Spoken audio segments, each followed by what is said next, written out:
तर भावांनो, आजचा विषय असा होता की आपल्या भावाचा लग्नाचा होता गुगल. लग्न म्हटलं की सगळ्या रीतिरिवाजाप्रमाणे या सगळ्या गोष्टी होणार. कर्नाटक आणि महाराष्ट्र हे जरी दोन राज्य वेगळं असलं तर या सगळ्या गोष्टी एकच असतात. म्हणजे हे जे रीतिरिवाज आहेत जसं की गुगुळ वगैरे या लग्नाच्या गोष्टी दोन्हीकडे पण सारख्याच असतात. आणि त्यात असं घरचं लग्न म्हटल्यावर एक नंबरच वाटत. आमचा भाऊ पण एकदम असा खुशीच होता हो. कारण लग्नाला अवघी 2च दिवस शिल्लक. मग आता गुगुळ आणि तो नाचवलं नाही असं कधी होतंय? मग काय आमच्या काकांनी आणि मामाने धरला की ठेका.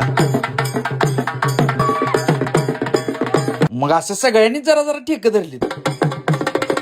मग आला आमच्यावर नंबर. मग आम्हाला म्हणलं उपडू बाबा, देऊयात दणका उडवून जरा.